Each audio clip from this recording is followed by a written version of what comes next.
Welcome to my channel infinity maths 10th క్లాస్లోని sets. ఇది previous questions అండి. Write roster and builder form the set of all natural numbers which divided by 42. All natural numbers divided by 42. ఇవి మనం దీన్ని roster ఫామ్గా రాయాలి, set builder ఫామ్గా రాయాలి. మనం roster form first 42కి factors తీసుకోండి. Factors of 42. మనకి ఫ్యాక్టర్స్ అంటే ఏంటిది, ఏ టేబుల్లో వస్తుందో మనం తెలిసేదాన్ని ఫ్యాక్టర్స్ అంటాం. 1 టేబుల్లో 1 × 42, 42 × 1 అంటే 42 టేబుల్లో వస్తుంది, 1 టేబుల్లో వస్తుంది. 21 2 × 42 అంటే 2లో వస్తుంది, 21 టేబుల్లో వస్తుంది. 3 14 × 42 14 టేబుల్లో వస్తుంది, 3 టేబుల్లో వస్తుంది. 6 7 × 42 6 టేబుల్లో వస్తుంది, 7 టేబుల్లో వస్తుంది.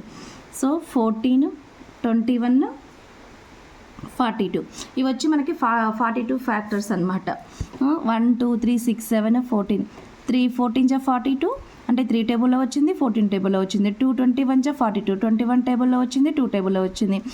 1 టేబుల్లో 1 42 × 42 42 1 × 42 అట్లా 6 7 × 7 6. సో ఇవన్నీ ఫ్యాక్టర్స్ ఆఫ్ ది 42. సో దీన్ని మనకి రోస్టర్ ఫామ్ రాయమన్నారు.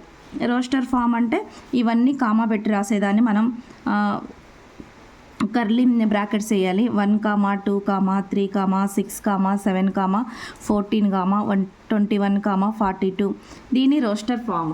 ఇలా కామాలు పెట్టి రాసేదాన్ని మనం రోస్టర్ ఫామ్ అంటాం. అలాగే మనం సెట్ బిల్డర్ ఫాము లేదా రూల్ ఫామ్ అంటే సెట్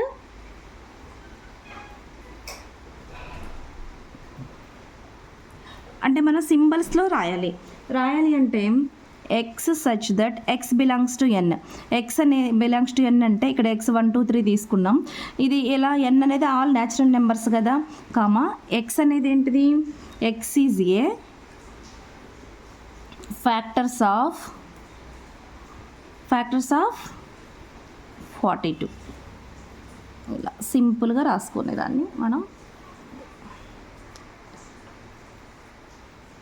ఇంకా ప్రీవియస్ పేపర్స్ ఉన్నాయి, ఒకే వీడియోలో చేస్తే లెంత్ ఎక్కువ అవుతుందని వేరే వీడియో చేద్దాం. Okay, thank you so much. ఈ మోడల్ మీరు బట్టి పట్టకుండా రోస్టర్ ఫామ్ అంటే కామాలు పెట్టి రాయాలి, సెట్ బిల్డర్ ఫామ్ అంటే ఇలా సింబల్స్లో రాయాలి. మీకు రాకపోయినా ఇప్పుడు ఇక్కడ 42 డివైడెడ్ బై 42 అంటే ఫ్యాక్టర్స్ రాసుకొని ఇక్కడ ఉన్నదాన్ని 42 ఫ్యాక్టర్స్ అని రాసినా కూడా మీకు తెలిసిపోతుంది. మల్టిపుల్స్ ఆఫ్ 3 అడుగుతారు, ప్రైమ్ నెంబర్స్ లెస్ దాన్ 10 అడుగుతారు. ఇలాగే సెట్ బిల్డర్ ఫామ్లో ఇలాగే అడుగుతారు. మనకి 2023 పేపర్లో 2 మార్క్స్కి ఇలా అడిగారు. ఓకే, మనకి essay 1లో వస్తే ఈ టైప్ మోడల్ వస్తే రావచ్చు. సో ఈ 2 మార్క్స్ క్వశ్చన్ నేర్చుకోండి, తర్వాత 4 మార్క్స్ క్వశ్చన్ నేర్పిస్తాను. Okay, thank you. Subscribe please, like and share.